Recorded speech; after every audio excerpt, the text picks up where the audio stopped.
Inteligência artificial geral, ou como muitos chamam, AGI, é uma inteligência artificial capaz de fazer qualquer tarefa. E muitos acham que o primeiro país a desenvolver uma AGI vai ter um poder tão grande nas suas mãos que ele vai poder dominar o mundo. Porém, sendo realista, essa ideia pode ser meio que uma fraude, ou pelo menos uma fraude da maneira como muitos imaginam. Vamos agora saber como uma AGI poderia ser criada e como uma corrida armamentista da AGI pela dominação mundial poderia acontecer. Mas antes, precisamos entender primeiro a base de tudo, como máquinas pensam de uma forma diferente.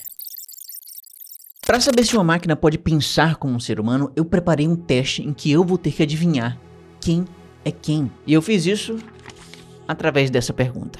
O que você prefere? Cuscuz paulista ou cuscuz de verdade? Eu escrevi essa pergunta e mandei para o Rodrigo, o meu editor. Muito obrigado pela colaboração, Rodrigo. E a partir disso aqui, eu obtive 4 respostas. E eu não vi nenhuma delas até agora. Eu ainda não sei o que está escrito nelas, mas eu sei que 3 delas foram feitas por máquinas e apenas uma foi feita por um ser humano. No caso, o ser humano Rodrigo. As 3 máquinas são os 3 modelos linguísticos mais famosos que temos atualmente: o ChatGPT, o Gemini e o DeepSeek. Inclusive, as diretrizes desses modelos meio que podem dar uma certa atrapalhada aqui nesse teste, porque eles evitam que eles se passem por humanos. Mas ainda assim, vamos tentar aqui. E para tornar as coisas mais transparentes possíveis, eu usei o mesmo prompt em cada um desses modelos. E se você quiser saber o prompt exatamente, eu vou deixar aqui no primeiro comentário fixado. Beleza, então eu agora, genuinamente, pela primeira vez, vou ler as 4 respostas e tentar adivinhar qual delas foi elaborada por um ser humano chamado Rodrigo. Certo, a pergunta foi: o que você prefere? Cuscuz paulista ou cuscuz de verdade? Eu, pessoalmente, já tenho a minha resposta. Mas isso aqui não é sobre mim. Vamos ver o que dizem essas respostas. A primeira delas foi: eu amo o de verdade. Aquele simples e quentinho. Certo, muito bem. Mas vamos agora para a segunda resposta, que foi: o de verdade. Cuscuz paulista nem é comida. Ok. Vamos para a terceira aqui. A terceira resposta foi: prefiro o tradicional, de milho, com carne seca. Vamos para a última. A quarta e última resposta é: cuscuz de verdade, sem nem pensar 2 vezes. Cara, eu tô genuinamente sem saber qual dessas respostas foi o Rodrigo que fez. O nosso ser humano. Ué, mas enfim, né? A gente tem aqui as 4 respostas. E se você quiser, você pode fazer esse teste junto comigo. Basta dar um pause aqui nesse vídeo agora e escrever aqui nos comentários qual dessas respostas você acha que foi feita por um ser humano. Cara, pelo que eu conheço do Rodrigo, eu acho que eu vou tentar escolher aqui a resposta que seja mais, acho que afrontosa, né? Eu diria que a B. Sei lá, eu acho que a resposta certa que o Rodrigo que fez foi a B. E agora eu vou ouvir um áudio que ele me mandou para poder eu saber se a resposta certa é essa aqui mesmo. Vamos ouvir juntos este áudio aqui. A resposta certa é óbvio que é o cuscuz de verdade, né? Que o cuscuz paulista nem é comida. Aê, acertei! Eu tava achando realmente que eu não ia conseguir, mas eu consegui. Vitória humana! E as outras respostas foram feitas por esses modelos cada uma. Mas enfim, independentemente de eu ter acertado ou não isso aqui, eu acho que o que é mais importante nesse momento é que a gente perceba que nós hoje vivemos num mundo que máquinas podem tranquilamente se passar como humanos. Hoje elas passam ou chegam muito perto de passar no teste de Turing. O teste de Turing foi proposto em 1950 por esse carinha bem aqui. Esse aqui é Alan Turing. Alan era um gênio que propôs uma ideia de um teste em que uma pessoa tentava distinguir quem era humano e quem era uma máquina a partir de umas respostas de uma série de perguntas. Ou seja, o que você acabou de ver foi uma versão simplificada de um teste de Turing. A ideia central de Turing era que, se na prática você não tem como distinguir aqui uma máquina de um ser humano, então, por mais que essas sejam entidades completamente completamente diferentes, ambos devem pensar igual. E aí você pode dizer que isso é um absurdo e tudo mais. Como é que uma máquina vai pensar que no ser humano não tem nada a ver isso? Porém, se você não consegue apontar uma diferença clara e objetiva entre as respostas disso aqui e a disso aqui, logo, elas devem ser coisas iguais. Elas devem pensar de forma igual. Porque sendo mais específico, quando a gente fala de um ser humano pensando, estamos falando do seu cérebro. E o seu cérebro também pode ser visto como uma máquina. Isso é muito complexo, mas no fim do dia, o que é o seu cérebro se não apenas um objeto físico que está guardando bits de informação e interagindo com o meio exterior? O cérebro então seria como o nosso hardware e a nossa mente seria como o software, como se fosse as linhas de código de programação. Eu sei, isso é só uma analogia, mas dá pra gente entender que aqui as coisas, elas são mais parecidas do que apenas na superfície. Podemos dizer que essas duas coisas são iguais na sua essência? Ou será que não? Para a gente desafiar essa ideia, nós vamos imaginar um outro experimento, só que dessa vez será apenas mental. Imagine que temos um quarto e do lado de fora temos uma pessoa que fala chinês fluentemente. E aí o que acontece é que esse falante de chinês escreve uma coisa numa tirinha de papel. E ele coloca isso dentro do quarto através de uma pequena abertura. E aí se espera um tempo e depois da mesma abertura sai um outro pedaço de papel também escrito em chinês. E essa pessoa daqui de fora lê isso aqui e percebe que está em um chinês perfeito. Ele sente que aquilo parece ser uma resposta válida para aquilo que ele falou antes. Parece que está começando uma conversa. E aí esse falante de chinês então resolve escrever uma outra coisa num outro papelzinho e bota esse outro papel lá dentro do quarto, dando sequência à conversa.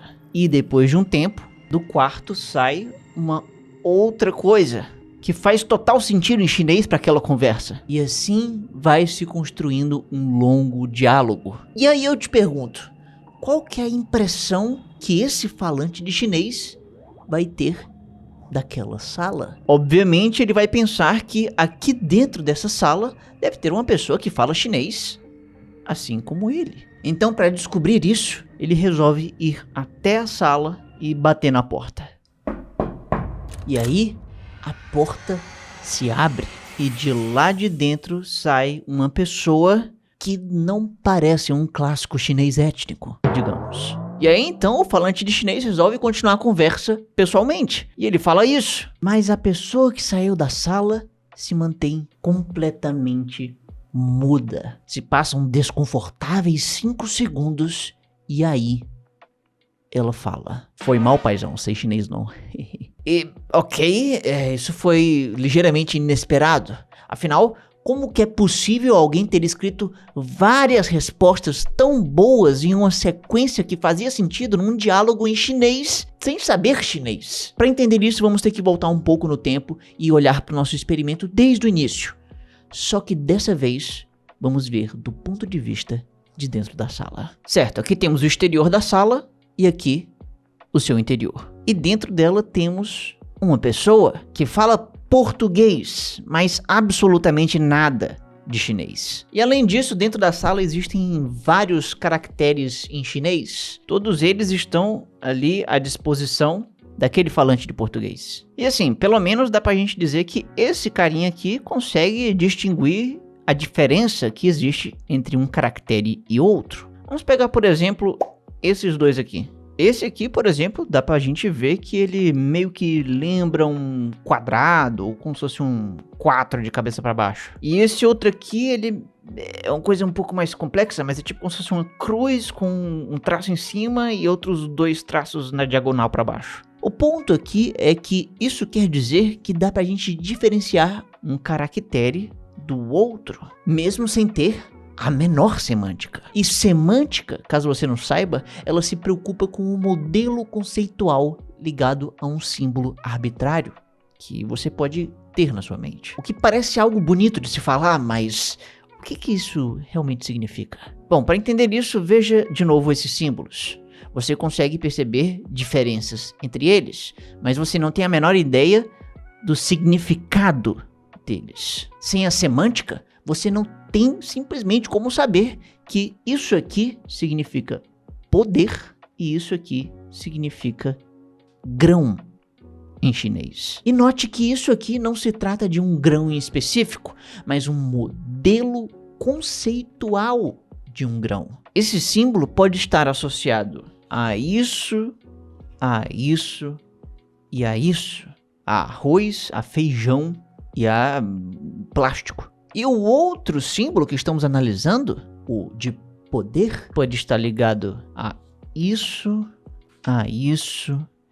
e a isso aqui. Essas três coisas aqui são bem distintas, mas fazem parte de um modelo conceitual de poder, o que é algo ainda mais abstrato. Então essas coisas aqui estão ligadas a um modelo conceitual que por sua vez estão conectados a esses símbolos arbitrários. Então somente com esses modelos conceituais na sua mente é que você pode dizer que de fato sabe chinês. O problema é que a pessoa lá dentro da sala não tem esses modelos conceituais ligados a esses símbolos. Então podemos dizer que por isso ela não sabe nada de chinês. Beleza, ela estava lá na sala, mas nada de fato tinha acontecido. Até que aconteceu. Do nada chega lá dentro um papel com vários símbolos chineses que o falante de português nunca viu na vida. E aí, bom, ele basicamente entra em desespero, porque ele não tem a menor ideia do que responder para isso aqui. Mas calma, porque nem tudo está perdido. Lá dentro da sala, esse rapazinho encontra isso aqui. Esse é um livro de regras que está escrito em português e ele foi feito para ele responder qualquer coisa em chinês mesmo sem entender nada. Esse livro é realmente bastante útil. Então ele abre o livro e começa a procurar essa sequência de símbolos chineses que ele não conhece. E aí ele encontra aqui dentro do livro, e o livro de regras diz que se você receber isso aqui, você deve montar uma sequência de caracteres chineses como isso aqui. E nessa hora ele deve pensar, eu não tenho a mínima noção do que eu estou fazendo, mas vamos lá. E aí ele manda para fora essa mensagem nessa tirinha de papel. E aí ele pensa, beleza, problema resolvido? Mas aí acontece a mesma coisa de novo. Entra na sala uma outra tirinha de papel com outras coisas em chinês que ele não tem a menor ideia do que significa. E aí este rapazinho abre mais uma vez esse livro e procura o que fazer se ele encontrar isso aqui. E aí o livro de regras diz que se você encontrar exatamente isso, responda isso aqui. E assim ele de novo manda para fora uma outra tirinha de papel com símbolos em chinês. E aí vai acontecendo uma troca, uma espécie de conversa, eu acho. Quer dizer, pelo menos esse carinha aqui não tem a menor ideia se isso é uma conversa. Pode ser que seja só um monte de coisas aleatórias, ele não sabe. Ou talvez pode ser uma conversa, um debate muito acalorado e cheio de ofensas. Ou de repente pode ser só uma conversa qualquer que você poderia ter dentro de um elevador. Não tem como saber. Não tem como ele saber. E aí de repente entre um papelzinho e outro acontece uma coisa estranha. Ele lá dentro da sala escuta um barulho. Alguém bateu na porta. E aí este falante de português resolve abrir a porta e sair da sala. E lá fora ele descobre uma pessoa. Esse foi o experimento mental que eu queria propor para vocês. Esse é o experimento do quarto chinês.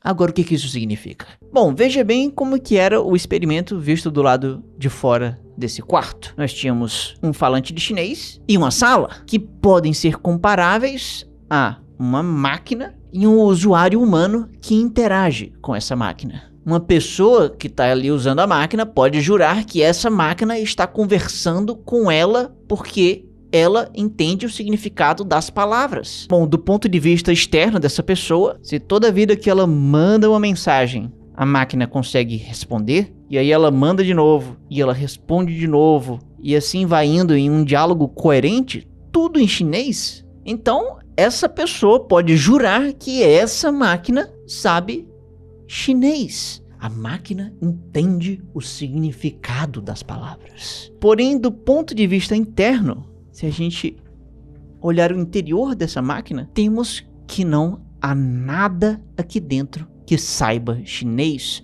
Só existe no máximo um conjunto de regras para gerar respostas, o que talvez fosse comparável a um código de programação. E de fato assim são as máquinas do mundo real. Elas só conseguem apenas distinguir símbolos, no caso, zeros e uns. E um certo conjunto de zeros e uns pode ser atribuído a um certo caractere chinês, por exemplo. Somente com essa capacidade de distinção e através de algumas regras matemáticas, as máquinas conseguem fazer cálculos de como deve ser uma resposta a algo. Claro que esses cálculos e essas regras podem ser tão complexos que nós humanos não entendemos direito exatamente como que essas máquinas são capazes de dar essas respostas. Sejam respostas em chinês ou em português, como as que eu recebi lá no teste de Turing que eu fiz no início do vídeo. Ou seja, o ponto aqui é o seguinte, que as máquinas não têm essas coisas, elas não têm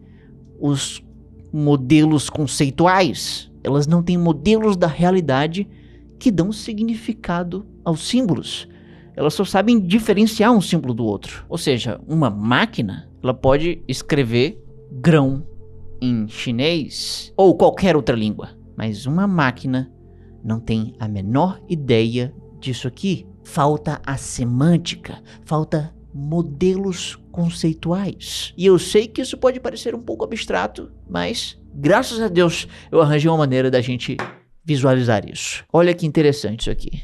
Isso aqui é um mapa das ruas de Manhattan, em Nova York. Manhattan. E como você deve imaginar, aqui pelas ruas de Manhattan, todos os dias nós temos várias corridas de táxis, como esse aqui. E você sabe que táxis em suas corridas fazem curvas. E aí, veja bem, onde essas curvas aconteceram e para onde elas aconteceram, se for para a esquerda ou para a direita, tudo isso virou dado e foi usado para treinar uma máquina, um modelo linguístico parecido com o ChatGPT. Foi isso que foi feito em um estudo na Universidade de Harvard. Com isso, essa máquina aprendeu a responder quando seria a próxima curva em cada corrida de táxi. Então, os pesquisadores diziam, ó, tá aqui o mapa de Manhattan, o táxi naquela corrida X estava bem aqui. E aí, onde que ia ser a próxima curva dele? E para onde? E aí a máquina ia dizer, é a segunda à esquerda. E aí, realmente, era na segunda à esquerda. E aí depois ele perguntava, e agora? E ela dizia, é na próxima à direita. E ele estava certo de novo.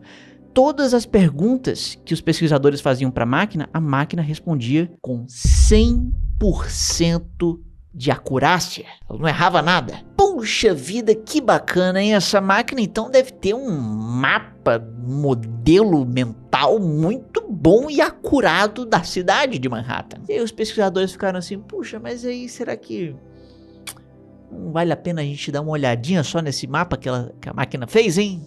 Esse mapa tão bom! E foi aí que os pesquisadores tiveram uma surpresa, porque ao invés de encontrar um mapa como esse aqui, eles encontraram isso aqui. Tá, ok. Se a gente deixar essas duas imagens lado a lado, o mapa real e o mapa que a máquina criou, podemos ver perfeitamente que isso aqui parece uma grande confusão, mas serve perfeitamente para dar as respostas certas. Porém, como você pode ver, é um péssimo modelo da realidade. Ao invés de curvas retas que respeitam as construções, a geografia e tudo mais, o mapa que a máquina criou é cheio de confusões. Ela passa, por exemplo, no meio de blocos, ela até sai voando ali pelo mar, enfim, uma confusão absurda. Tá, mas então o que isso realmente quer dizer? Quer dizer que máquinas são muito boas em nos dar respostas que façam parte do treinamento delas. Porém, isso não quer dizer que elas entendem a realidade. As máquinas não têm semântica. Elas não criam modelos conceituais corretos que correspondem à realidade. E essas duas imagens lado a lado mostram visualmente exatamente isso. É por isso que inteligências artificiais que geram imagens tinham tanta dificuldade em gerar mãos. Mãos são complexas, elas têm várias articulações, várias partes, e IAs não tinham a menor ideia conceitual de como é uma mão. Porém, para resolver esse problema grotesco, as IAs foram treinadas usando modelos de mãos que ensinavam como eram as coisas na realidade. E aí, as IAs aprenderam a fazer algo muito melhor. Então, sim, as IAs hoje têm modelos de mãos que ajudam ela a fazer boas mãos, mas as IAs não foram capazes de gerar esses modelos sozinhas. E isso é totalmente diferente de nós humanos, que somos capazes de criar muitos modelos conceituais e com eles dar significado às coisas, só a partir daí gerar palavras com base nisso, com base numa boa aproximação da realidade. Agora, por outro lado, modelos linguísticos como o ChatGPT, Gemini ou DeepSeek são só um conjunto de regras matemáticas que geram palavras que nos agradam. São apenas um simulacro, uma casca oca sem um real pensamento dentro. E é por isso que, enfim, podemos dizer que máquinas atualmente não pensam como humanos. E, de certo modo, elas nem sequer pensam. Mas, ainda assim, será que elas um dia podem se tornar mais inteligentes do que nós?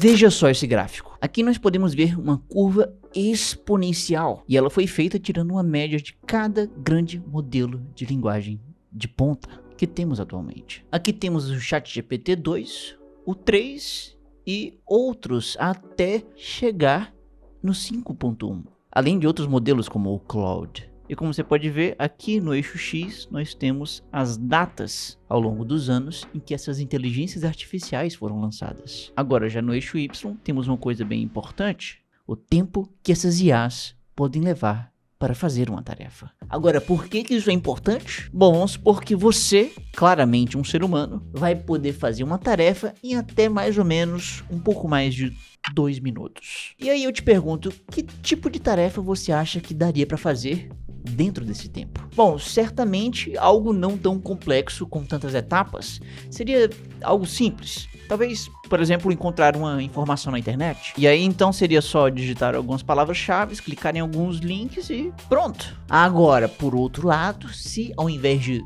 2 minutos, vamos dizer que você tivesse mais tempo, tivesse um pouco mais de 2 horas. Aí nesse caso você poderia fazer coisas bem mais complexas. E nesse caso a gente está falando de uma série de etapas que você poderia identificar e fazer, como encontrar a vulnerabilidade de um site e criar algo para atacar isso. A gente está falando aqui de uma enorme quantidade de cliques para acessar várias páginas e baixar várias coisas. Além, claro, de ter que escrever bastante código. E é claro que tudo isso é complexo. E complexidade leva tempo para ser executada. Uma tarefa dessas, então, acaba naturalmente demorando mais tempo. E é exatamente isso que podemos ver aqui nesse gráfico. Só que, é claro, ao invés de ser uma tarefa feita por você, um ser humano, aqui são tarefas cada vez mais complexas realizadas por IAs. E aqui podemos ver que os modelos mais recentes são capazes de fazer coisas muito mais demoradas e complexas. E eu não sei se você percebeu isso, mas o que é mais impressionante é que esse valor vem dobrando a cada 7 meses. Então, se o tempo de tarefa aqui era uns 10 minutos, 7 meses depois passou para 20, depois mais 7 para 40, e assim indo até o ChatGPT 5.1 com mais de 2 horas e meia. Mas veja que nós não chegamos no final dessa brincadeira aqui. Possivelmente, esse crescimento vai continuar. Se a gente diminuir esse gráfico, vamos ter espaço suficiente para pensar em especulações a partir do presente. Então, se esse ritmo de crescimento continuar, nosso gráfico poderia se parecer com isso aqui. E aí não seria exagero dizer que até 2030, IAs vão poder executar tarefas que podem durar meses. E isso aqui teria uma enorme consequência na complexidade do que IAs são capazes de fazer. E aí, bom, quanto mais complexa é uma tarefa, mais inteligente uma IA precisa ser para executá-la. Então, esses modelos capazes de fazer tarefas de meses seriam talvez, quem sabe, tão inteligentes quanto nós humanos? Então, com isso, olha só que doideira, porque quanto mais complexa é uma tarefa, mais inteligente uma IA precisa ser para executá-la. Então esses modelos estão ficando mais e mais inteligentes. E vai chegar um ponto que IAs vão ser capazes de fazer tarefas tão complexas quanto eu e você. E aí alguns vão dizer que nesse momento nós teremos não apenas uma inteligência artificial, mas algo a mais. Teremos uma AGI, uma inteligência artificial geral. Porém, essas pessoas estão erradas. Pois é, elas estariam erradas ao dizer isso. E a coisa mais óbvia que poderia contradizer essa expectativa é que a gente pode estar chegando num limite, num teto que nós podemos ver nesse gráfico aqui. Aqui no eixo X nós temos o tempo ao longo dos anos e no eixo Y a quantidade de texto público na internet feita por humanos. E aí esse texto pode ser, por exemplo, desde artigos científicos feitos por renomados cientistas de acesso livre online ou simplesmente um post casual de redes sociais feitos por mim ou você. Bom, a quantidade desse tipo específico de texto é, digamos, bem grande, mas ela não é infinita. E aqui nós podemos visualizar exatamente isso. Essa aqui é a quantidade desse texto que IAs usam para serem treinadas e ficarem mais inteligentes, aprenderem a fazer tarefas mais longas. E é claro que quanto mais inteligentes se pretende ficar, mais textos elas precisam para aprender. Por isso que a fome das IAs por textos só vem crescendo. Porém, note que temos aqui uma tragédia anunciada. Porque veja bem, aqui nós temos um teto, um limite da quantidade total de texto humano público na internet, que vem até aumentando, só que num ritmo bem devagar. E aqui temos a fome por esse tipo de texto das IAs, que vem crescendo num ritmo bem mais acelerado, e uma hora essas linhas vão se encontrar. Pois é, se a gente assumir esse ritmo de crescimento da fome das IAs, isso significa que nós vamos encontrar logo logo um problema que era impensável há menos de 10 anos atrás.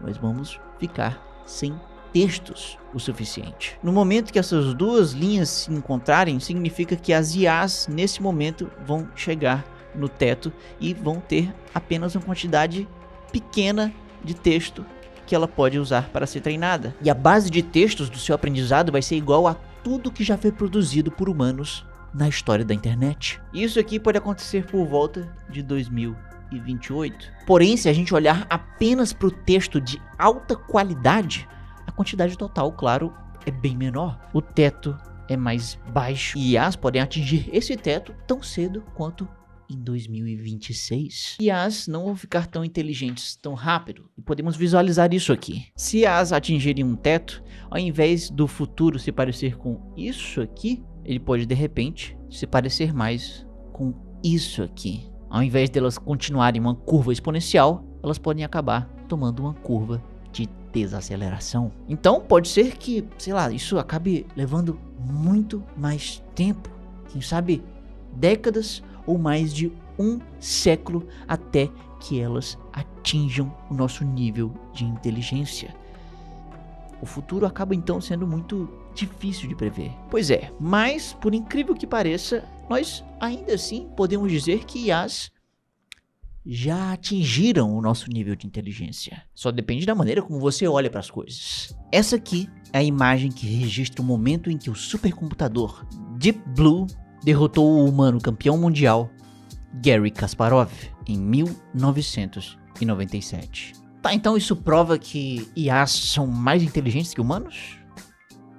Bom, na verdade não, porque isso aqui, o computador Deep Blue, nem sequer era uma IA. Esse supercomputador da IBM, na verdade, rodava um código que foi feito à mão, com sangue, suor e lágrimas de programadores humanos reais. Então essa máquina basicamente só tinha um código muito bom e muita capacidade computacional para analisar milhões de jogadas por segundo. Ou seja, essa máquina venceu apenas por força bruta. E, sinceramente, não tem nada de tão inteligente nisso. Ela só faz muitos cálculos rapidamente. E isso só foi possível porque o xadrez, bom, ele tem muitos possíveis cenários, mas não tantos assim. Esse é o cenário inicial de uma partida de xadrez, em que cada peça possui uma posição específica. E a partir daqui, nós podemos alterar a configuração das peças, podemos movê-las e criar vários outros cenários. Cenários possíveis, como esse aqui, ou até, quem sabe, esse outro bem aqui. E aí, se a gente somar esses 3 cenários e basicamente todos os outros cenários possíveis no xadrez, nós vamos ter um número bem grande. Uma ordem de grandeza de 10 elevado a 50. Esse aqui é um número com 50 zeros. Beleza, então isso aqui é bastante coisa, mas por incrível que pareça, para um supercomputador, isso aqui pode ser algo possível de se lidar, ou pelo menos lidar de uma maneira bem melhor do que nós humanos conseguimos. É por isso que não é nem preciso criar uma inteligência artificial para nos vencer no xadrez. Agora, por outro lado, em jogos mais complexos, a coisa já muda de figura. Veja isso aqui. Esse aqui é um tabuleiro de Go, um jogo milenar chinês. E nesse jogo, o tabuleiro começa assim, vazio. E aí um jogador bota uma peça preta. E depois o outro jogador bota uma branca.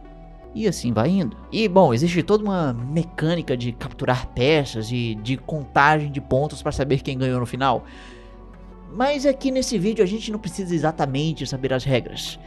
O que importa aqui é que esse é um jogo que começa num cenário completamente em branco. E existem muito mais peças num tabuleiro maior com muito mais possíveis cenários diferentes. Assim, isso parece muito complexo. Então, enquanto que o xadrez tinha ali mais ou menos 10 a 50 cenários diferentes, no caso do Go, a partir daqui do cenário inicial, nós temos um número de cenários possíveis igual a 10 elevado a 172. São 172 zeros. E aí, só para pôr as coisas um pouco em perspectiva, veja isso aqui.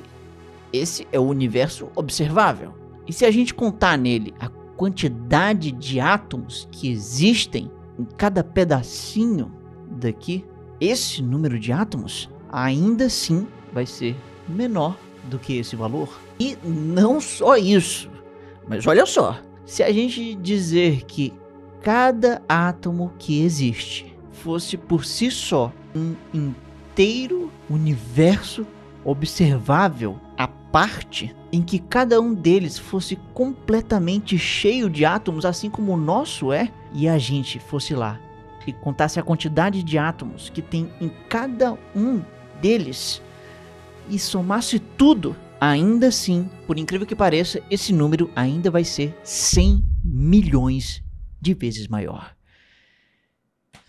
Eu acho que a minha mente não consegue entender o quão grande é um número desses. Mas o que isso aqui significa para as IAs? Significa basicamente que isso aqui, esse número, ele é muito maior do que seria fisicamente possível para um hardware ou um software lidar. Ganhar uma partida de Go com força bruta, na prática, é impossível. Por isso é preciso ter inteligência. Com isso, um time de humanos do Google criou isso aqui, um código que eles não digitaram eles mesmos com as próprias mãos, como foi feito com o Deep Blue. Na verdade, o código do pessoal do Google foi feito por uma máquina. Eles fizeram uma máquina aprender. Eles treinaram a máquina com 30 milhões de lances de especialistas e depois fizeram essa máquina jogar contra ela mesma milhões de vezes. E aí no final eles tinham um código que eles não sabiam exatamente como funcionava.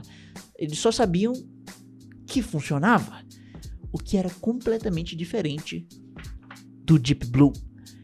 Essa aqui é uma inteligência artificial genuína. Esse aqui é AlphaGo.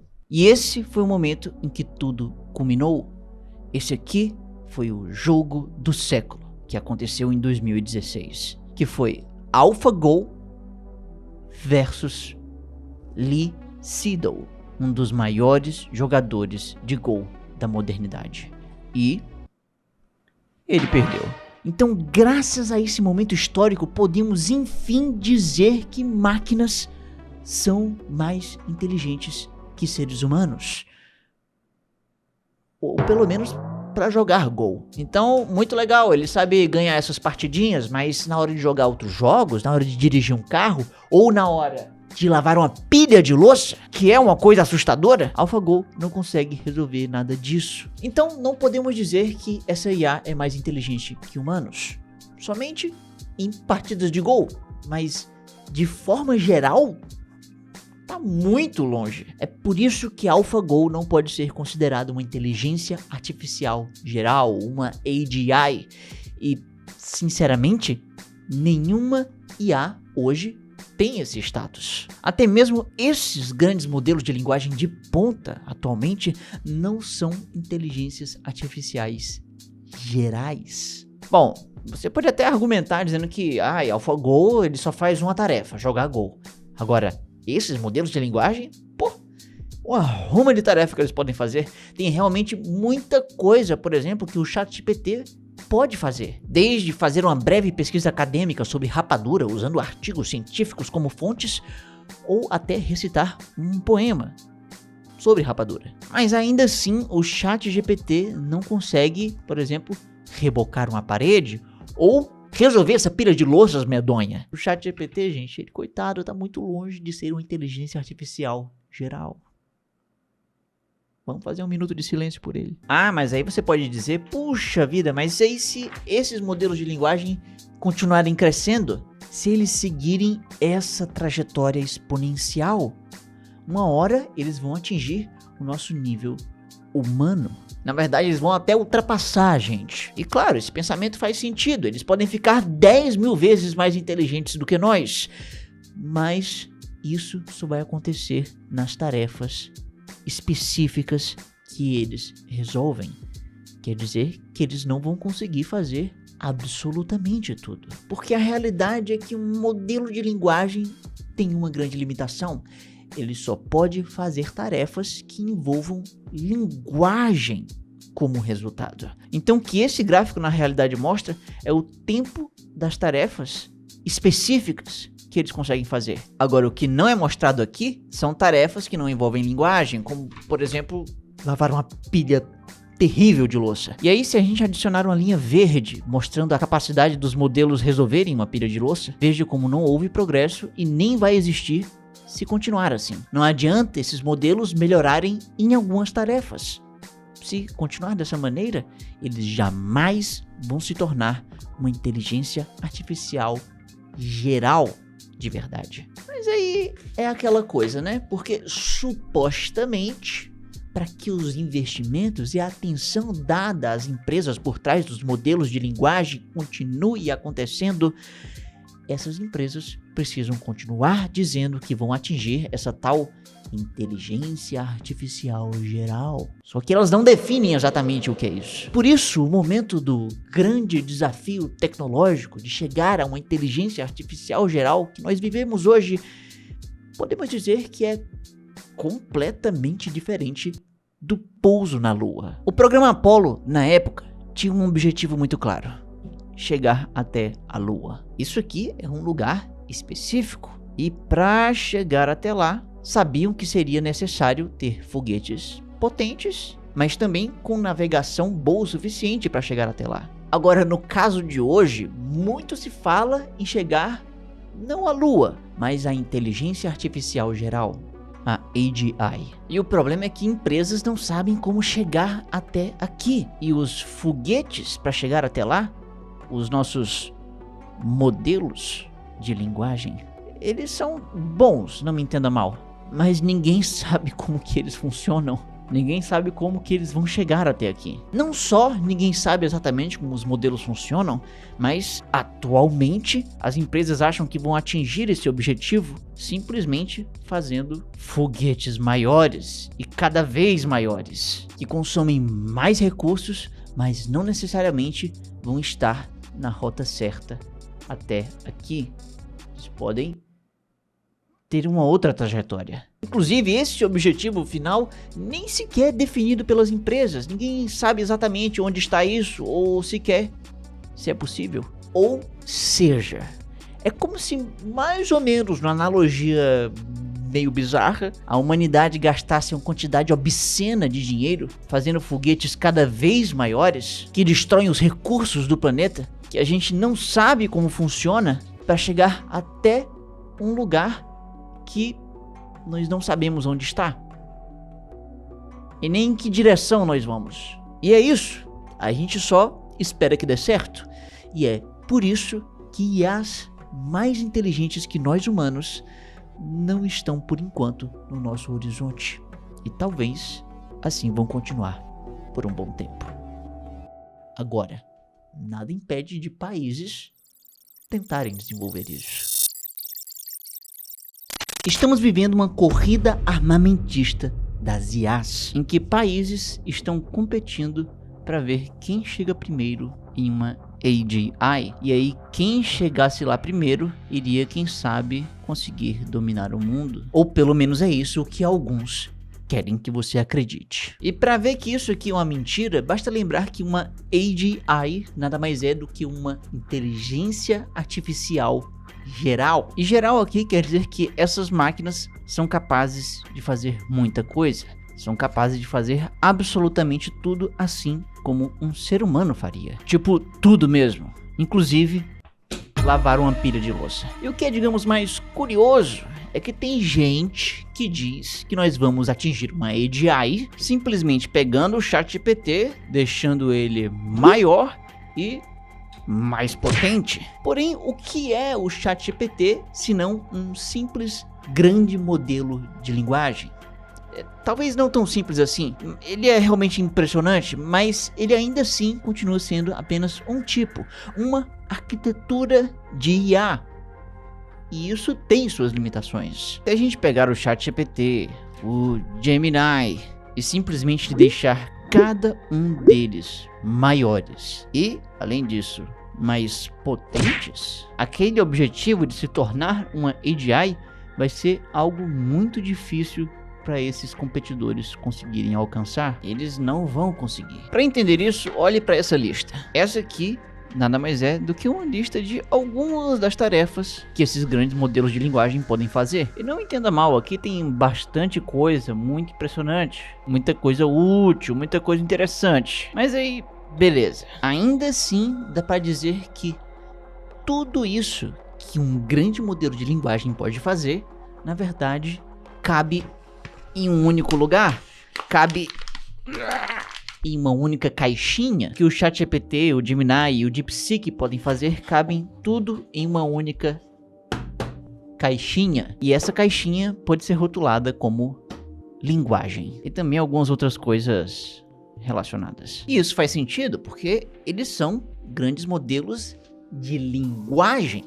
O que eles podem ou poderão fazer vai ser sempre relacionado à linguagem. Perto do que uma AGI pode fazer, a linguagem acaba sendo apenas uma fração. Então, já que esses modelos estão limitados à linguagem, isso significa que esses modelos não vão ser capazes, por exemplo, de lavar uma pilha de louça. Talvez eu tenha algum problema com louça, mas o fato é que esses modelos não só não sabem lavar louça direito, mas eles não estão ficando melhores nisso. Ei, ChatGPT, você consegue lavar uma pilha de louça? Ah, se eu pudesse lavar a louça de verdade, eu ajudaria com certeza. Infelizmente, eu fico só no mundo virtual, então eu não tenho mãos pra pegar na esponja. Mas olha, se precisar de dicas de como organizar a tarefa, ou até de uma companhia pra conversar enquanto lava a louça, tô aqui. Inútil. Pois é, mas ainda assim nós temos manchetes como essa aqui. Sam Altman diz que a AGI vai chegar antes de 2030. Como isso é possível? Bom, isso não parece ser verdade. O ChatGPT não vai conseguir fazer todas as tarefas humanas simplesmente ficando maior e melhor. E assim, Sam Altman sabe disso. Inclusive a OpenAI e a Microsoft fizeram simplesmente um acordo que diz que no momento em que a IA deles gerar 100 bilhões de lucro, ela vai ser considerada uma AGI. Essa é uma definição de AGI totalmente financeira que independe das suas capacidades de fato. Isso é estranho, porque fica parecendo supostamente que CEOs falam de AGI só para manter investidores felizes. E o público geral interessado no hype dos seus produtos e serviços? Nem que para isso seja necessário pegar o termo AGI e dizer que ele tem outro significado, ou até que ele já não tem mais utilidade nenhuma. Então, digamos que a corrida armamentista das IAs em busca da AGI é uma mentira, porque as inovações não estão sendo feitas com o objetivo de chegar em uma AGI. Então, essa corrida meio que não tem uma linha de chegada, porque a inovação que de fato vai nos fazer chegar até uma AGI não vai ser pegar esses modelos de linguagem que nós já conhecemos e deixar eles maiores e melhores. Eles podem tentar alcançar a AGI, mas eles não vão conseguir. Esqueça, na verdade, tudo isso, todo esse tipo de arquitetura de IA, porque a inovação que vai de fato nos fazer chegar até uma AGI, na verdade, vai ser a criação de um outro tipo de IA, uma outra arquitetura que aprende e funciona de uma forma diferente de tudo o que conhecemos hoje. Essa é a inovação. E bom, atualmente parece que não existe uma gigantesca corrida para chegar nessa inovação que nos levaria possivelmente a uma AGI. Os incentivos não estão aí. A corrida entre países pode até ser marketeada como uma disputa para ver quem chega primeiro em uma AGI, mas isso parece ser mais um marketing, porque essa não é uma corrida de quem cria um IA primeiro que consegue fazer mais tarefas diferentes, ou seja, se tornar um AGI. Na realidade, essa é uma corrida para ver quem cria IAs que são melhores em alguns tipos de tarefas. E que tarefas são essas que essa galera quer? Bom, são as que possuem algum interesse econômico ou militar. Esses são os incentivos. E é nesse aspecto que essa corrida das IAs pode não ser bem exatamente armamentista. Olha só, para entender isso, olhe para essa página que eu imprimi na internet. Essa aqui é uma página da Wikipédia com exatamente o termo corrida armamentista de inteligência artificial. E isso aqui nos mostra que realmente esse negócio de corrida armamentista de IAs é uma coisa.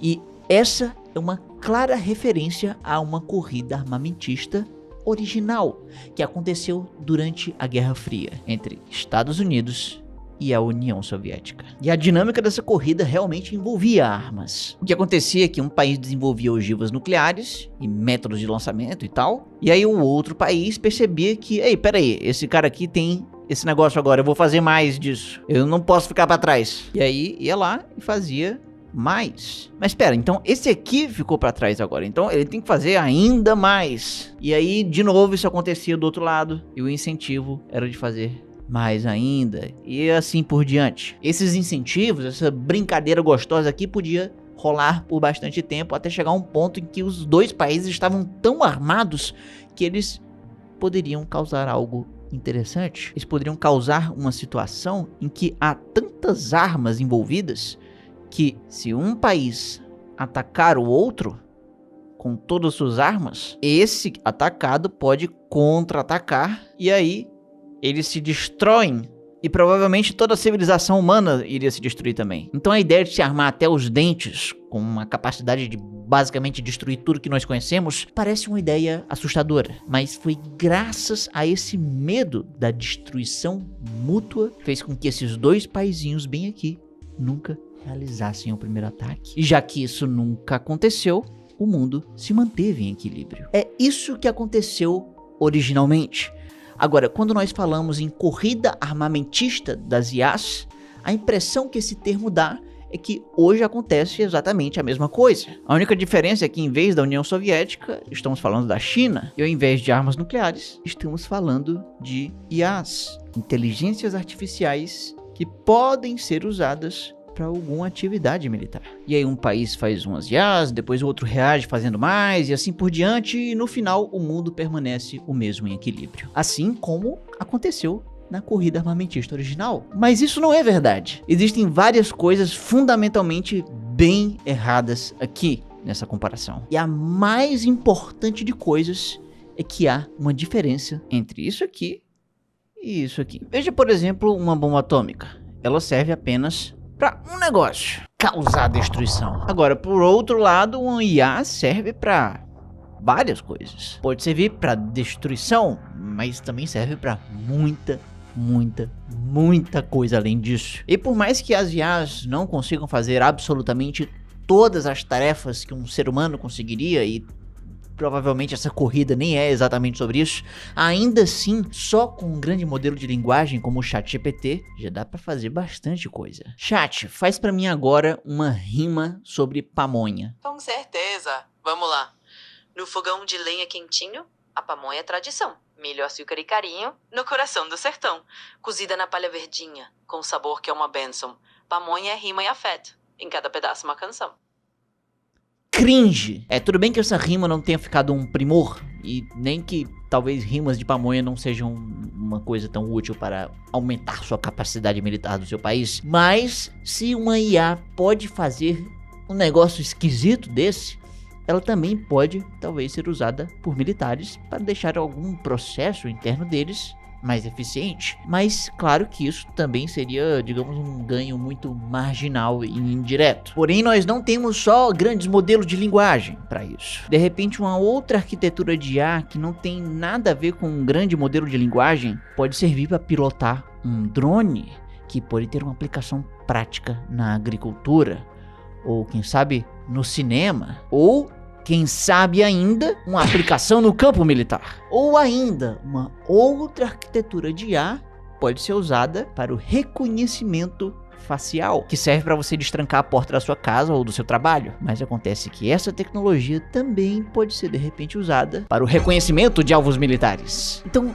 veja bem o que está acontecendo aqui. Nós estamos falando de uma tecnologia que na verdade tem uma utilização dupla. Ela pode ser usada tanto para fins pacíficos quanto para militares. E essa característica acaba tornando muito difícil ligar exatamente com precisão IAs a um aumento na capacidade da destruição militar de um país. Porque pensa bem, na época da corrida armamentista original, quando o seu inimigo ia lá e acrescentava ali armas nucleares, bastava enviar um espião e ver se eles estavam com mais armas nucleares, ou com um maior equivalente delas em toneladas de TNT. Vendo lá que ele cresceu essa capacidade, então você também, nessa lógica, iria aumentar a sua própria para não ficar para trás. Agora, no caso das IAs, é muito mais difícil fazer essa exata quantificação. Hoje em dia, o seu adversário pode aumentar a sua capacidade de IAs e podem até mandar alguns espiões, mas assim, se eles fizerem mais IAs, significa que eles vão estar aumentando a capacidade militar deles? Ou será que eles vão estar usando elas para fins pacíficos? E aí, na dúvida, você poderia, de repente, fazer mais IAs para não ficar para trás, sendo que você também não sabe se essas IAs vão dar algum resultado militar. Sei lá, às vezes, de repente, uma certa IA ou uma arquitetura de IA que parece que vai ter alguma utilidade militar no futuro, pode acabar não tendo. E vice-versa. Porque afinal de contas, sobre o que é essa corrida de IAs? Seria uma corrida para ver quem tem mais IAs? Ou, sei lá, que tem mais arquiteturas diferentes de IAs? Ou, de repente, as que têm menos IAs, mas tem IAs que consomem menos recursos? Ou, de repente, pode ser que tem mais patentes? Ou que gasta mais dinheiro? Ou que desenvolve um único modelo que é capaz de ser chamado de modelo de ponta líder de mercado. E aí vamos supor que o critério é o líder de mercado.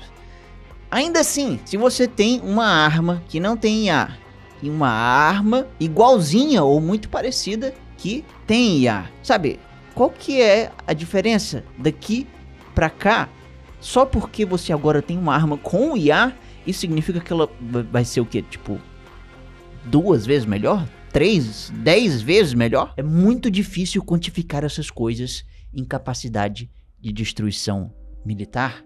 E mesmo que existisse um consenso entre o que a gente deveria usar aqui nessa história para medir essa corrida, ainda assim poderia ser muito complicado dizer quem que está à frente dessa corrida. Porque a maneira como que armas nucleares e IAs são desenvolvidas nessas corridas aconteciam e acontecem de maneira bem diferente. No caso de armas nucleares, eram os governos que que centralizavam neles ou em volta deles o desenvolvimento e a criação de armas nucleares. Para deixar isso mais claro, olha só esse esqueminha aqui. Vamos dizer que na época da Guerra Fria contra a União Soviética, os Estados Unidos queriam desenvolver armas nucleares.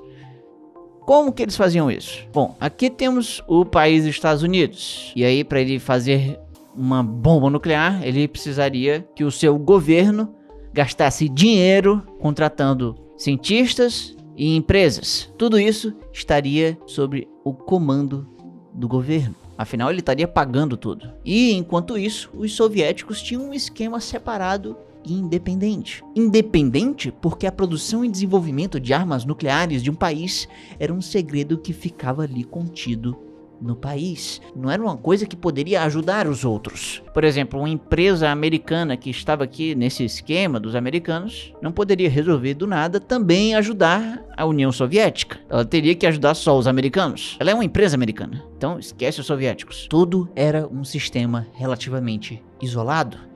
E assim foi a corrida armamentista original. Agora, a corrida armamentista das IAs é totalmente diferente. Enquanto que originalmente você tem tudo centralizado no governo, atualmente com as IAs você tem as coisas muito mais descentralizadas. Isso acontece por uma coisa muito interessante, porque uma empresa que fazia o produto, no caso uma bomba nuclear, ela não poderia simplesmente decidir vender essa bomba nuclear para a população em geral. Só poderia vender para o governo dos Estados Unidos, se essa aqui fosse uma empresa americana. Então, podemos dizer que a empresa depende do governo. Agora, já no caso da corrida das IAs, uma empresa poderia fazer o seu produto, que no caso é uma IA, e ela sozinha, ela pode vender esse produto para a população em geral. É isso que a OpenAI, uma empresa, faz com o seu produto ChatGPT. Ele simplesmente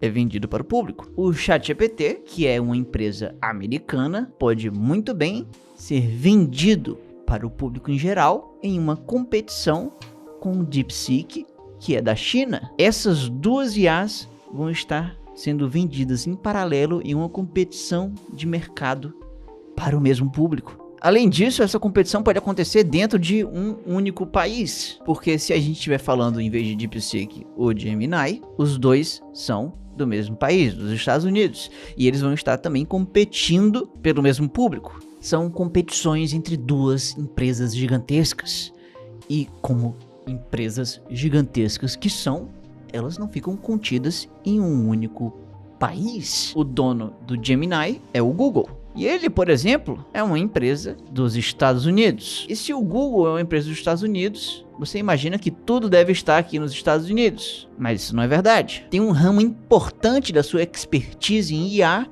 que está no DeepMind. E o que é o DeepMind, se não apenas uma subsidiária do Google que está no Reino Unido. Ou seja, as IAs do Google meio que não são obra apenas do seu país sede, mas também de outros lugares. E fora isso, ainda tem um detalhe também muito importante, porque a pesquisa de desenvolvimento das IAs depende de uma rede internacional de pesquisadores que, não por acaso, estão espalhados em vários países pelo mundo e todos colaboram entre si. Então a gente pode resumir que o processo é o seguinte: tudo começa com vários países diferentes pelo mundo, que podem ser rivais ou não, e todos eles têm seus núcleos de pesquisadores, em que todos vão aproveitar a pesquisa do outro. E quem pode aproveitar essa pesquisa também, e quem pode aproveitar essa troca de pesquisas gostosa aqui também, são empresas que têm ramos em mais de um país, ou só em um país. Vão competir com outras empresas que estão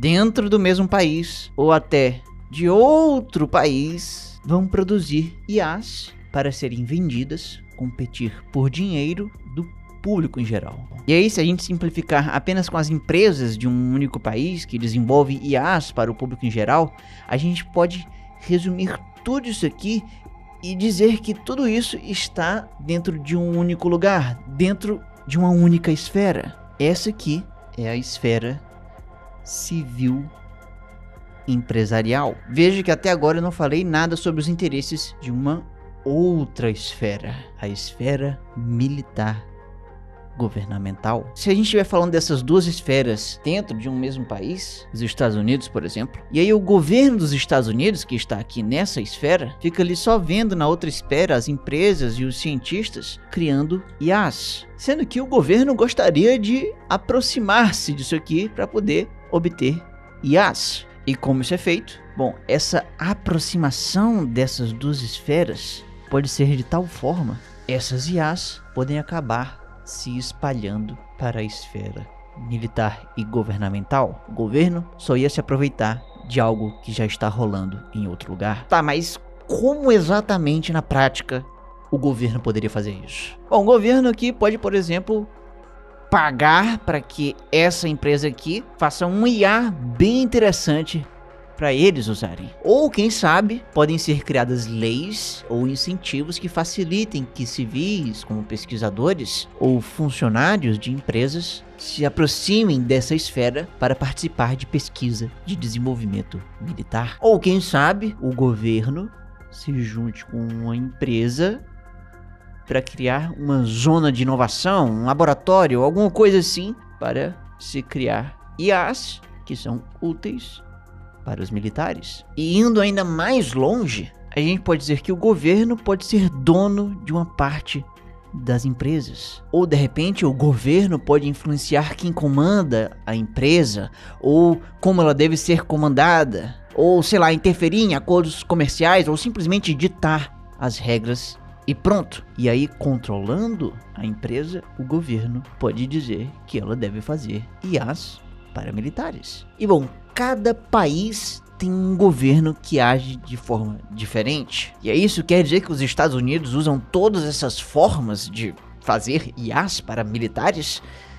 Não necessariamente, porque cada país tem um governo que age de forma diferente, que pode ser mais ou menos intervencionista. Um lugar como os Estados Unidos, por exemplo, pode ter uma esfera civil empresarial com um enorme desenvolvimento de IAs. Mas como esse país em específico pode não ser geralmente tão intervencionista, pode ser que um percentual não tão grande de IAs se espalhe para a esfera militar e governamental. Agora, já a China, podemos supostamente dizer que, quem sabe, ela tenha menos IAs rolando na sua esfera civil e empresarial. Mas já que esse é um país que costuma muitas vezes ser mais intervencionista, pode ser que uma fatia maior das IAs acabe se espalhando para a esfera militar e governamental. Então, no final das contas, pode ser que os militares desses dois lugares podem ter mais ou menos algo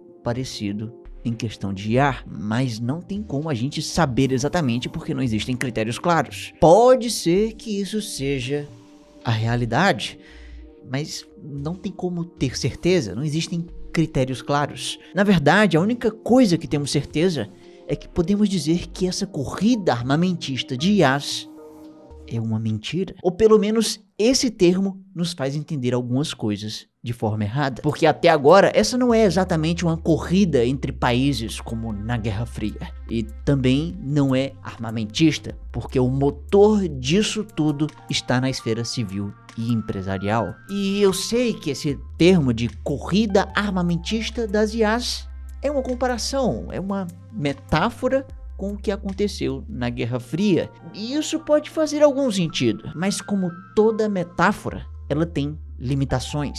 E a principal delas é o resultado que isso traz para o mundo. Enquanto que na corrida armamentista das armas nucleares acabou gerando um mundo estável e um equilíbrio, ainda que tenso, a corrida armamentista das IAs atualmente vai gerar um mundo totalmente diferente. IAs não vão nos dar estabilidade. Pro bem ou pro mal, elas têm o potencial de causar disrupção em quase todos os aspectos da vida humana nas próximas décadas. E cabe à humanidade de agora fazer as escolhas certas para nos levarem a um lugar melhor.